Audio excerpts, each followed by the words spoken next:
Wide out.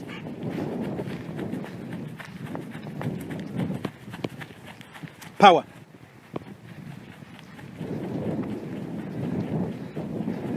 Wide out. Power. Shove. Pull and pull, pull and pull, pull and pull. A. A.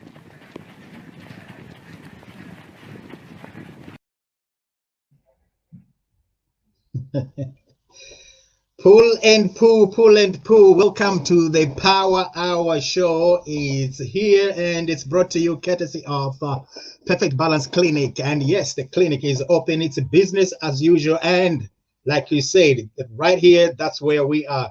My guest tonight, I'd like to welcome Neil. Neil, how are you, mate? I'm very good, thank you. I felt a bit like I was on the launch pad at Cape Canaveral as the countdown was going on before we went live. Well, how's been your day? How's been your week? And how are you getting on with the second lockdown in your part of the country? As well as anybody, we just have to make the most of it, don't we? I'm looking forward to things opening back up again Wednesday, Thursday, assuming that they open up as they did before and we can use them. If not, we'll have to make the most of the fields around and do what we can.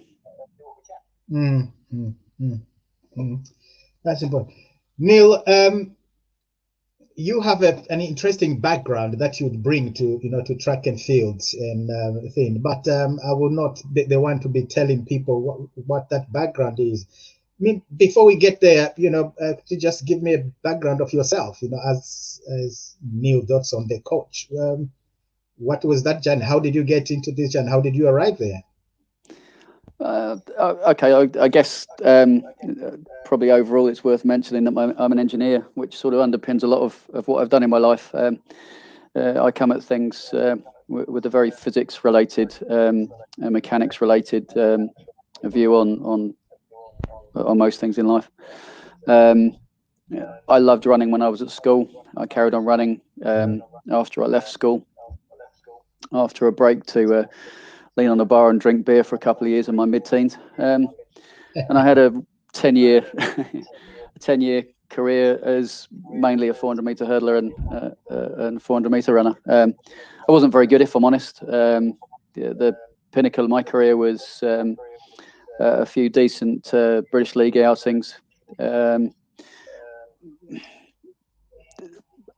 As so many coaches say in this day and age, that if we'd known then what we know now, we'd have been so much better. But I had injuries for the last 3 or 4 years, which I eventually found out were lower spine related, and I've been able to get back on top of them largely since. But in '94, I eventually retired. I went warm weather training for 3 weeks in Lanzarote and woke up the second day and couldn't walk.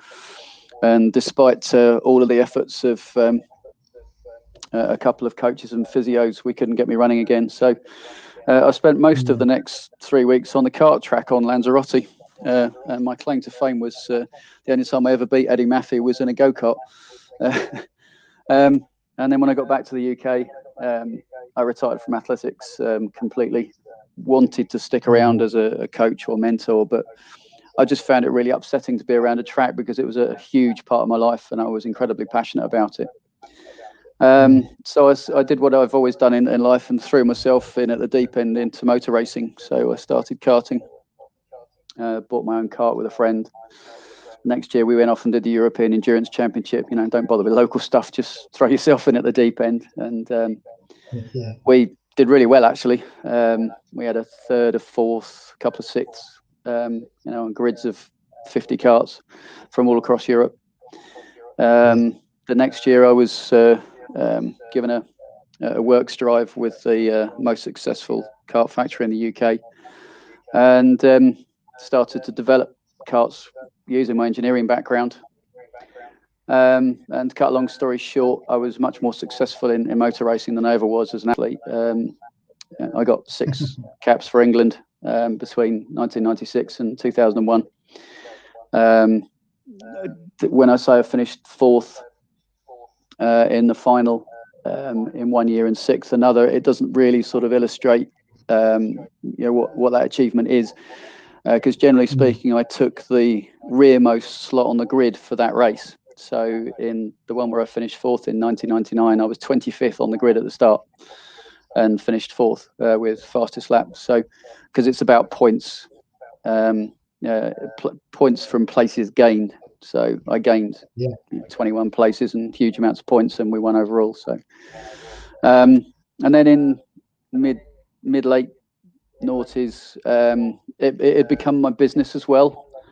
And as you know yourself, it's really tough to be a competitor in something and also for it to be your business and enjoy it. The pressures of business made it very unenjoyable.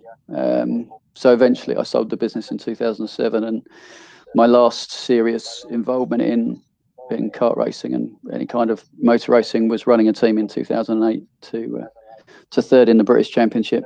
And then I walked away, and apart from the odd hire kart outing, I haven't really been back in one since. So, and I actually crossed paths with you a couple of times because you've coached over at Welwyn Garden, not Welwyn Garden City, at St Albans quite a lot over the years. And in 2009, I just decided I wanted to go back and do some running, get myself fit again. So I couldn't get on at Stevenage where I lived because the place is always locked. And I knew there was the track over in St Albans, so I went over to St Albans, started training there, and I spotted you there a couple of times over the years. Got a little bit involved with St Albans Athletics Club, for better or for worse, and eventually started to enjoy being around the sport so much that I went back to home, basically, which is Windsor, Eton and Hounslow. And they welcomed me back with open arms, helped me to get my coaching qualifications. I was the last person to go through fast track in the UK because they don't do fast track anymore. I got straight into my level 2 from nothing. And the rest is history, really. Kind of my third sports career. Indeed, yeah.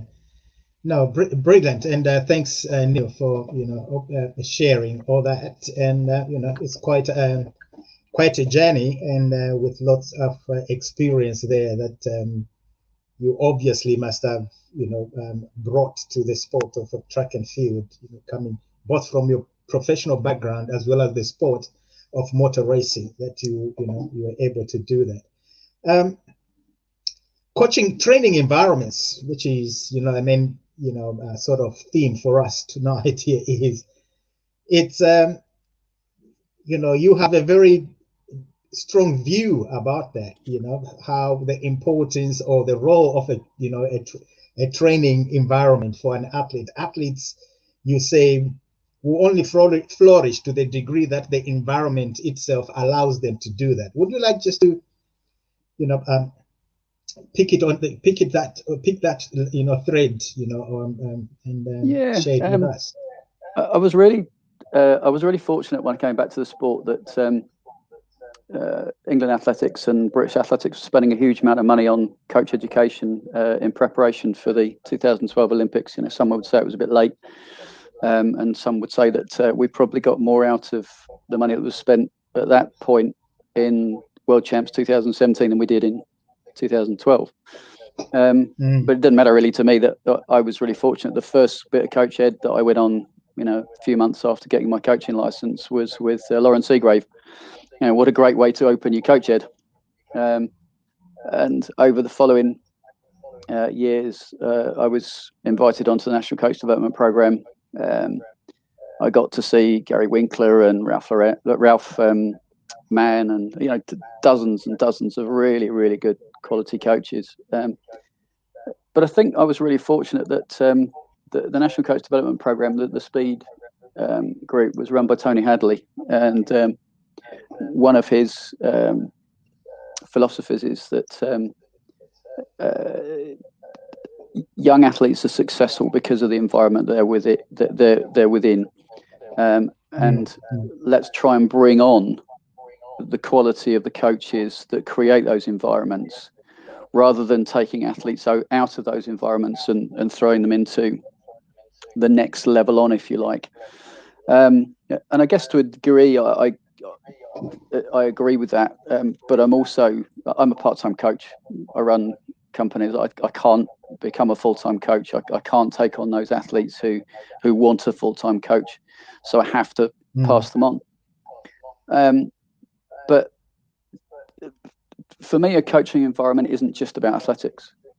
It's about creating an environment which helps the athlete to identify their own skills, their own abilities, their own potential, and learn their own ways to bring the most out of themselves, encouraged by the people around them.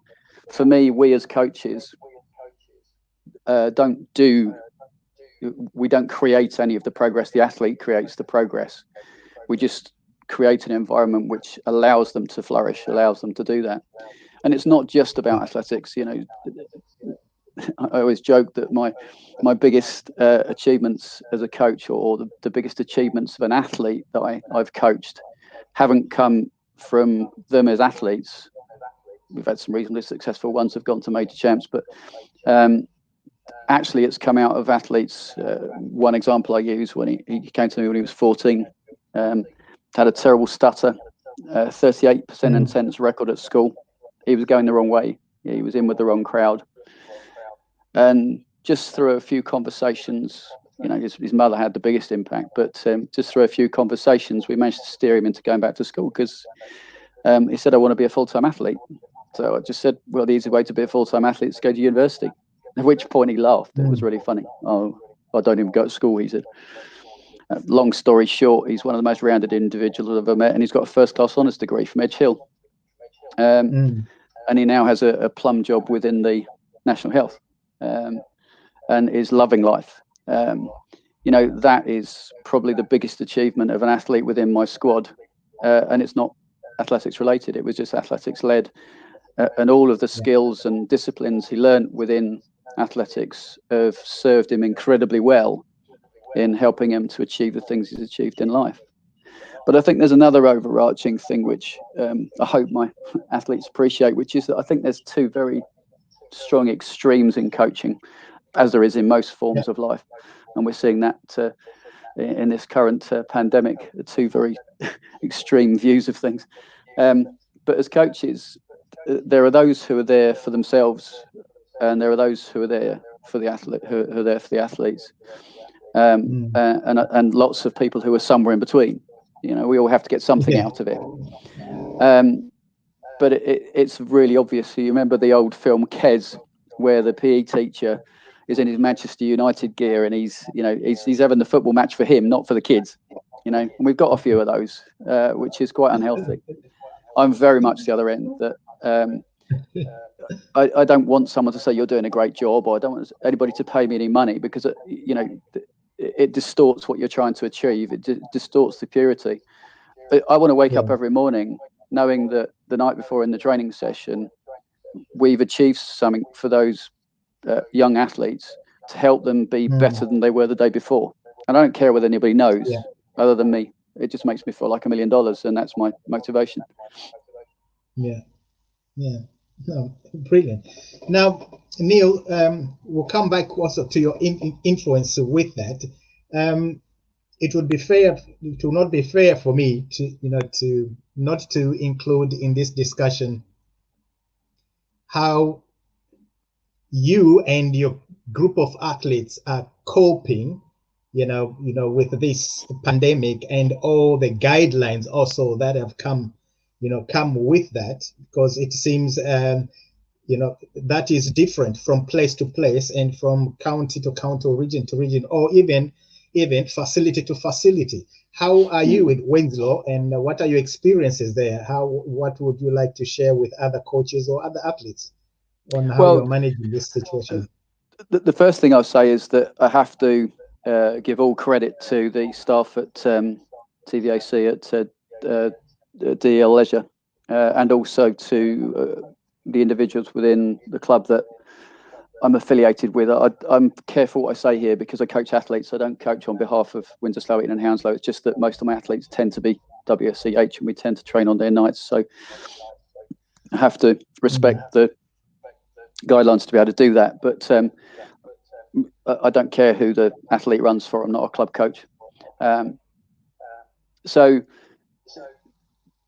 whereas so many tracks took some time after the new rules came in, the new before this lockdown, but when the new England Athletics rules came in, to find a way to reopen, TVAC and DEL were and Windsor were ready to go the day that the restrictions came off. Now, we chose not to participate because the rules were quite difficult for us, because there were limited numbers. It also would have made it difficult for some of the other squads to use the track. And it also got to the point, because we were still in summer, we're very, very fortunate that TVAC is on Eton's playing fields, and they are the most beautifully kept playing fields you could ever wish for. The ground staff there are amazing. So there's one particular part of the field which I can go out and set up a 400-meter track in about 15 minutes with a tape measure and cones. So we just set up our own track, and we had our own personal 400-meter track and carried on training around there. So going back to lockdown 1, I was quite astounded by the response of so many athletes and some coaches, to be fair, where they said, "Oh God, the world's come to an end, we won't be able to train." Because my answer was, of course you can. There's a football pitch down the road. The first thing I'm going to do is take my program, which is largely distance based, and I'm going to convert it into time based, because you've all got a stopwatch, and if you haven't, go and buy a cheap one from Amazon. Actually, find one on Amazon, then buy it from the retailer directly. Don't buy it from Amazon. But you can do this. And it was sort of a 50-50 split in my squad. And it wasn't the ones that I expected to be either side of the split. 50% of them went, yeah, we're going to get on with it. And 50% of them just went, oh my God, the world's come to an end, and hid at home.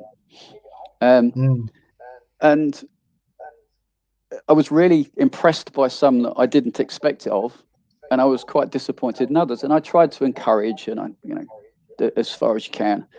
I'm not the most social of people, and I'm not a big communicator, as some coaches are. And some did, some didn't. And what was really funny then is that we then were sort of able to get back to the track. And I then, because they were starting to announce that some competitions were coming up, I announced a competition program. So I changed my program back, so there were alternatives in many of the session days.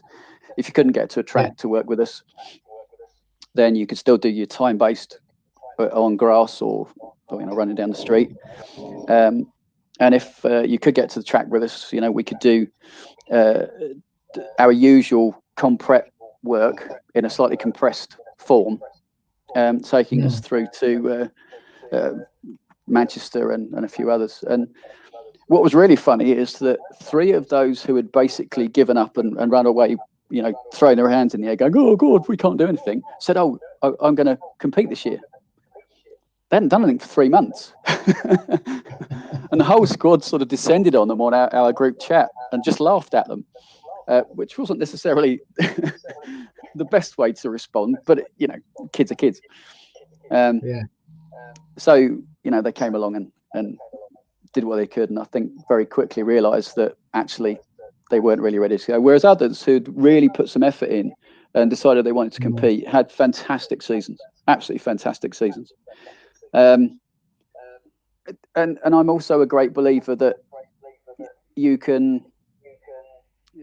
be that person that tries to be a sheepdog and corral them and almost force them to do stuff, but actually in the long term it doesn't do them any good. Create the environment, offer them the opportunity, let them take the opportunity. If they don't want to take the opportunity, a little bit more encouragement, but only go so far that you find out who the person really is. And that's been quite illuminating. It sort of changed the order within the squad a little bit. That's brilliant.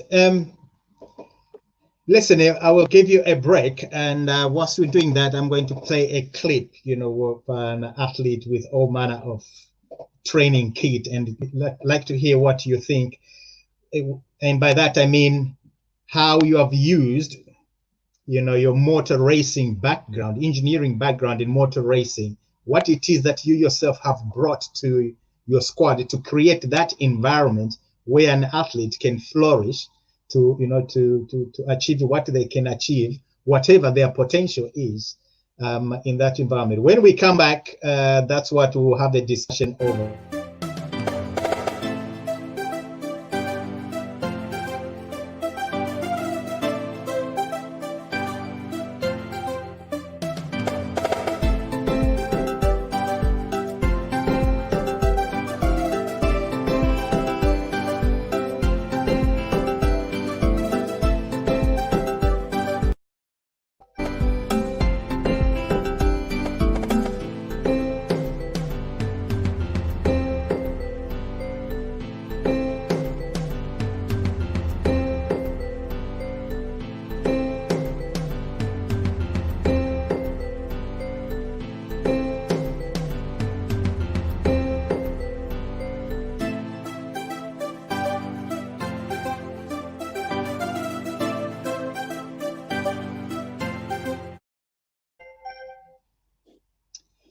The lovely Francis. Yeah. Lovely Francis. You have a sprinter turned bobsleigh, an athlete out there, which is basically a transfer of skills, which is what we are almost talking about here. That's an athlete shifting their skills into a different sport, albeit still speed dominant, power dominant, all these performance factors that they're transferring. I'm talking here to a coach who's come from the other end, also from motor racing, and bringing those skills into an athletics field. What did you find, and what advice would you give other coaches regarding the transfer of skills that people have within their own background, and to bring that to track and field? What's your experience and what's your guidance? It's a slightly unfair one with me, because of course I was an athlete for 10 years before I went away, and I was an engineer for that period of time as well. So throughout my own career, I was always interested in the mechanics of how we run and the biomechanics. Nothing like the depth that we have now, but it's a slightly unfair. And I'm also, every coach has their strengths and weaknesses. There are bits of coaching I'm absolutely rubbish at, absolutely rubbish. But the bit that I've always found naturally easy is movement. And there's a little story here, which is that during my karting days, certainly when I'd been working on kart development for a period of time, my party trick was that, we'd be at a track and one of my competitors would bring along a brand new chassis, and I'd make a point of going and having a look, and I could stand at the back of a chassis before it had even been on the track and tell you whether it would work or not, because that's the way my mind works. I can see how the articulation of the wheels is going to work and how the waist of the cart is going to rotate and these kind of things. And there's some simple basics that, you either get or you don't. And I was never wrong. And, my own kart development was very successful eventually. And I'm still involved to a degree right now. Because when I sold my business, they took some turns, made some big changes that the thing just went backwards. And they never put into production my next step design that I'd given them.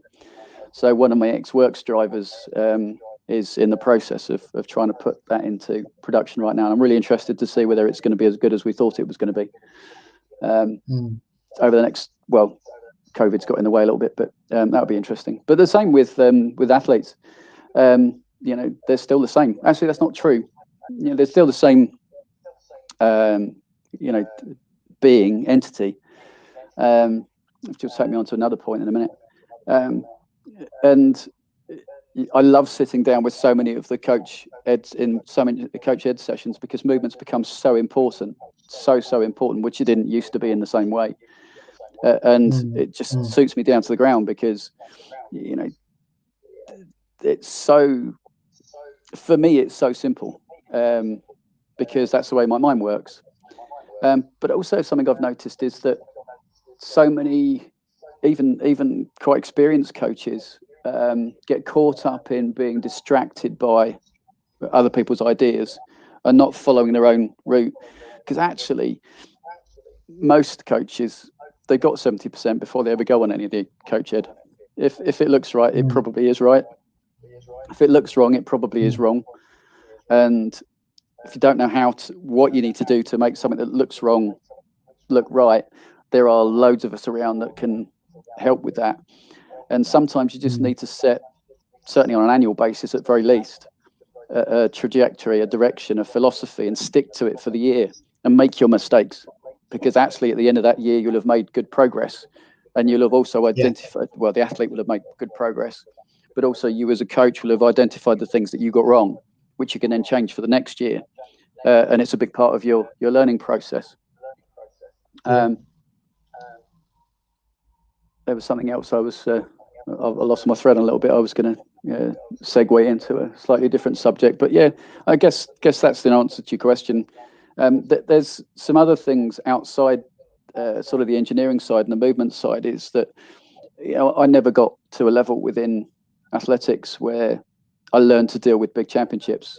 I'd just been accepted to the British Champs in '93 when I had a massive hamstring tear 10 days before, so I never got to go. So, and that would have been my biggest competition. Within my motorsport career, I ended up doing European Championship the first year, British Championships year after that, and then in '96 got my first England cap for karting, and then competed at international level. And by '99, where I finished fourth from the back of the grid, I was incredibly confident, and incredibly confident for all the right reasons. That all the building blocks were in place. The equipment was right, the preparation was right, my own mindset was right, my own belief in my ability to drive was right, and I'd also learned all the stuff about how to focus, visualization, relaxation techniques, all those kind of things. It's quite funny. It's find me sitting on the grid in a line of 25 karts, almost asleep. My brother engineered for me for about 18 months, and he's a great psychologist. He was really helpful for a while, and he'd learned to just leave me alone, because I'd almost be asleep, and then when the engines revved up in front of me, my eyes would come open. I would be so focused. And at other times he'd see me, I'd actually be eyes closed and driving the track while I'm sitting in the car on the grid with the engines turned off, because everybody around me is having a chat and a laugh and they're distracted, and they go into the first corner and they've forgotten the first corner is even there. I've already been around it 10 times just in my head. So all these things were really, really helpful. And then when I came into coaching, because the last after 2002, 2003, because I ran my own business, it was quite difficult to compete myself, because you always get accused of giving yourself the best equipment, which you don't. It's actually the other way around. You tend to give yourself the crap and give your customers the best equipment. But I started to run teams and support teams. So I really learned that whole thing of being able to build a team, to be able to support the drivers under my works drivers, to help them to do the things that I'd done when I got to the end of my, or the pinnacle of my driving career. Between 2001 and 2007, when I sold the business, we won 7 out of 12 British Championships, because there were 2 different British Championships every year, 1 endurance, 1 sprint. So when I came back to athletics, the whole coaching environment was just something which I found, it was just motor racing, but with people as the engineering thing instead of with a go-kart, if you like. Yeah. Okay. Now you involved with quarter milers, 400 meters. Seems to be, a passion of yours. How is that, how is that received? How have you been able to transfer, your endurance attributes from motor racing into quarter miling? Was that part of the decision? Was there an influence from that? No, those are really separate subjects. I was a 400-meter hurdler. I love hurdling. I think probably because it's incredibly technical, and of course my brain works on technical things. And since then, actually, I've become really interested in pole vault because I've also coached multi-eventers quite a lot over the last 10 years. And at the moment, I'm largely 400-400 hurdles focused, but I've also coached out-and-out sprinters, out-and-out sprint hurdlers, and as I say, quite a few multi-eventers over the years. And I remembered what I was going to segue into earlier. I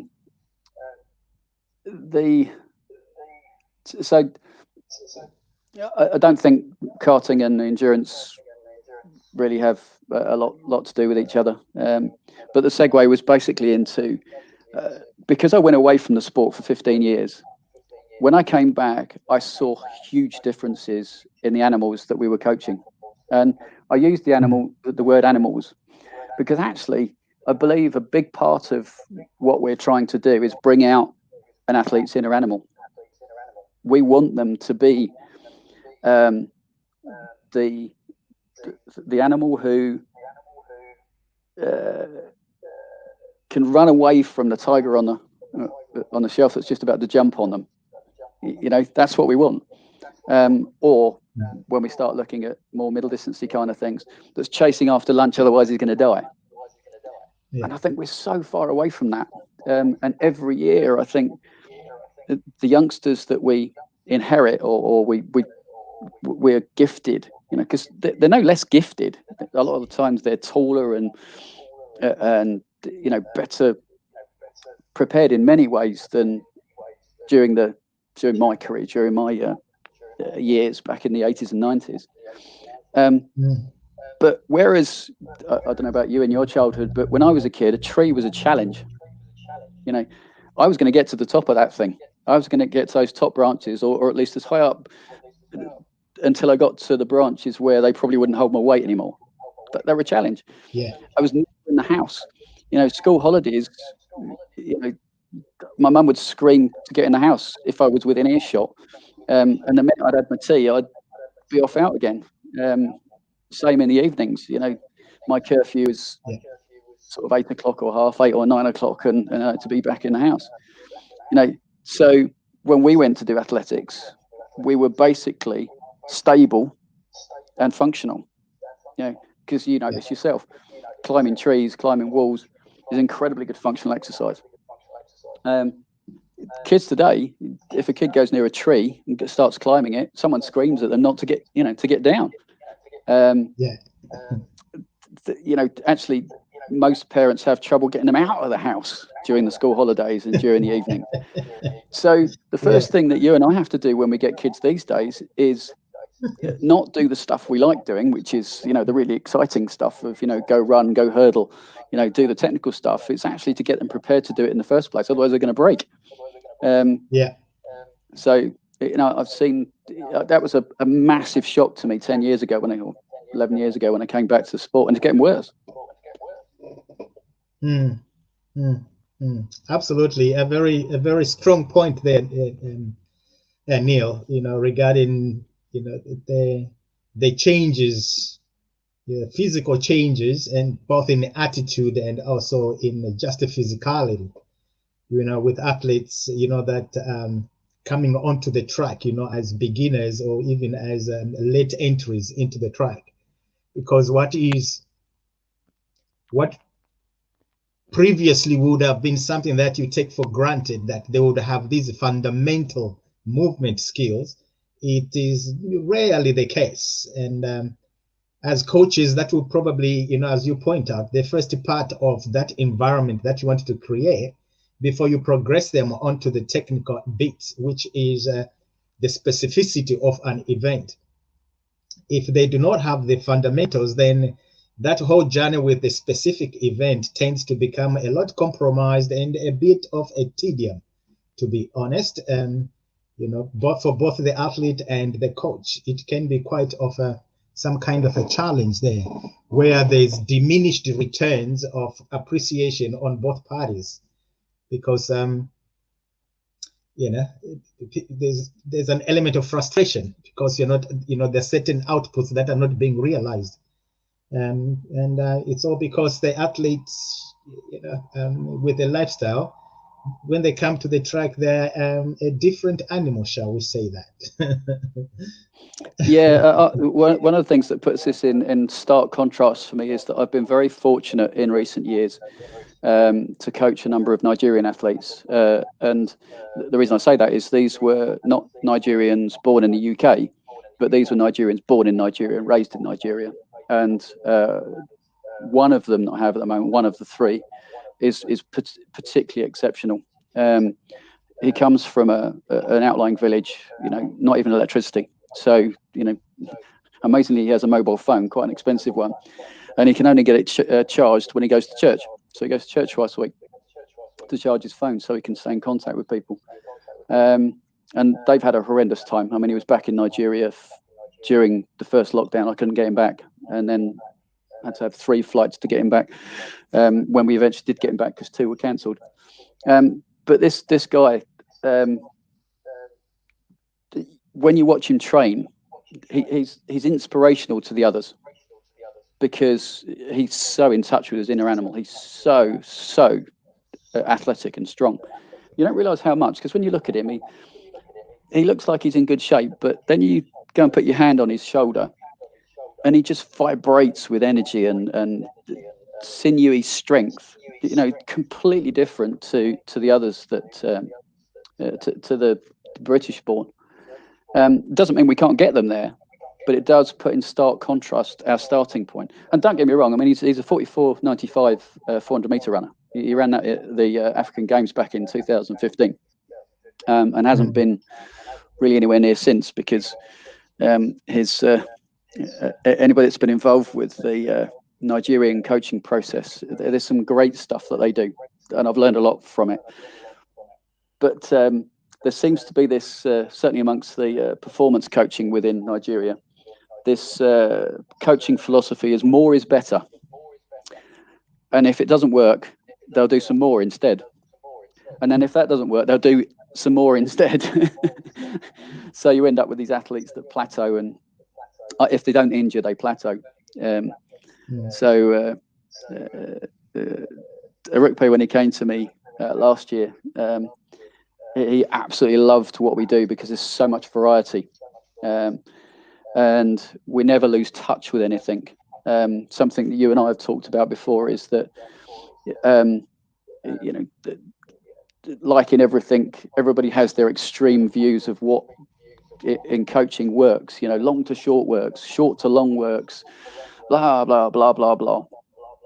And actually, we should always stay in touch with everything. Because if you do a block to work on something and then leave it alone for 9 months, by the end of 9 months, it's gone. Yeah. So, one of the things that Tony Hadley used to say on NCDP is that never lose touch with speed. And I was like, wow, I've always said the same thing. Great. Thanks, Tony. It's the first time I've heard that since I've been back in the sport. But then very apparent is that if you're then, like with us, we do a lot of middle distance type work. So we do a lot of CV work to build capillarization. We do threshold, VO2 max, strength endurance. So we layer. But there's no point in doing all that great CV and threshold work if you then leave it alone for the next 5 months and go into your season. You have to stay in touch with it or you'll lose it. Yeah. So the Nigerians love that. They love going out and, over lockdown, one of the things I did, because we didn't know when we were going to compete again. So we really didn't know how to periodize. So I decided that we were going to basically do a circular program. where we would Yeah. keep in touch with everything on almost an equal basis. So instead of like we would in periodization, where we move the focus through the various disciplines of CV threshold through to a more speed based as we go into the season. We just basically went around the whole thing circularly, and it was great. I think most of them really enjoyed it. We did hills all summer. I've never done that in my life before. I hate them now because, of course, I run with them a lot of the time. So I'm sick of the sight of them. But it was really quite successful. And then when we did come out of that loop, for those that wanted to compete, some of them were in fantastic shape, made incredible progress very quickly. So I learned a lot from that. Yeah. Anyway, Neil, it's been brilliant. It's been brilliant, man. Before we sign off, I'm just going to try and find out when we come back. We'll give you a water break. When we come back, is so what's next for the season? Assuming we get the the lockdown is lifted. What are your plans? Your athletes, your club. How do you see things panning out into what is left of the season or the new season? And it's supposed to have Olympics next year. What's your take on that? And when we come back, that's what we will like you to have a share with with our viewers.